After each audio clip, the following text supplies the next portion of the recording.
इसके बाद पृथु के जो पुत्र हुए उनका नाम था सत्यव्रत। अब हर राजा की अपने अपने सोचने का तरीका होता है। उनको लगा कि मृत्यु के बाद सभी का शरीर तो रह जाता है नीचे और आत्मा जाती है स्वर्ग में।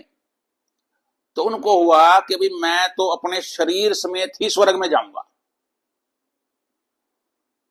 तो वो सबसे पहले गए वशिष्ठ जी के पास कि भाई मैं सशरीर शरीर सहित स्वर्ग में जाना चाहता हूं। मैंने पहले भी कहा ये जो ऋषि मुनि थे इनको आप वैज्ञानिक समझो, वैज्ञानिक थे। तो वशिष्ठ जी ने इनकार कर दिया कि ये प्राकृतिक रूप से भी सही नहीं है और आप ऊपर नहीं जा सकते। अब इसकी तो इच्छा थी, तो फिर ये वशिष्ठ के पुत्र के पास गया, शक्ति के पास। उसको कुछ लालच दिया कि आपको मैं धन दूंगा और मुझे शरीर सहित स्वर्ग में पहुंचना है, कुछ ऐसा अपना शोध करो, कोई ऐसा यज्ञ करो। शक्ति ने को बड़ा गुस्सा आ गया। उसने कहा जब मेरे पिता ने मना कर दिया और मेरे को पैसों का लालच दिखा रहा है, उसने भी उसको फटकार के भेज दिया। फिर ये गया विश्वामित्र के पास। विश्वामित्र और वशिष्ठ एक दूसरे के कुछ समय के लिए दुश्मन रहे, ये समझो। वैसे तो शायद विश्वामित्र भी इस बात से इनकार कर देते, लेकिन जब विश्वामित्र को बताया गया, सत्यव्रत ने बताया कि मैं वशिष्ठ के पास गया, उनके लड़के के पास गया, उन्होंने मना कर दिया, तो विश्वामित्र ने कहा कि कोई बात नहीं, मैं तुम्हें शरीर सहित ही स्वर्ग में भेजूंगा।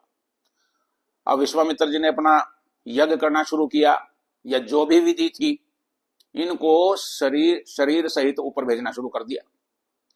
जब ये स्वर्ग के पास पहुंच गए, इंद्र को पता चला कि शरीर समेत ही कोई ऊपर स्वर्ग में आ रहा है, तो उसने ऊपर से उसको नीचे पटक दिया।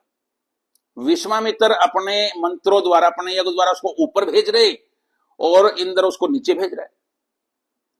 सारे देवता आए, विश्वामित्र को कहा जी क्या कर रहे हो आप, ये ऐसा तो संभव ही नहीं है कि शरीर समेत कोई वहां जाएगा, इसको बंद करो।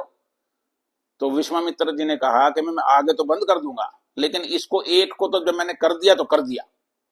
तो कहते हैं कि विश्वामित्र जी ने जो वास्तविक स्वर्ग था और पृथ्वी था, इसके बीच में एक और स्वर्ग बना दिया और उस स्वर्ग में उसको लटका दिया। और लटकने से उसका नाम जो है फिर सत्यव्रत की बजाय त्रिशंकु पड़ गया, क्योंकि त्रिशंकु का शाब्दिक अर्थ होता है ऐसा जो अधर में लटका रहे। तो हमारे ज्यादा ग्रंथों में त्रिशंकु नाम दिया गया है, वास्तविक नाम उनका सत्यव्रत था। तो ये पृथु के दूसरे एक बेटे की कहानी हो गई, सत्यव्रत या त्रिशंकु।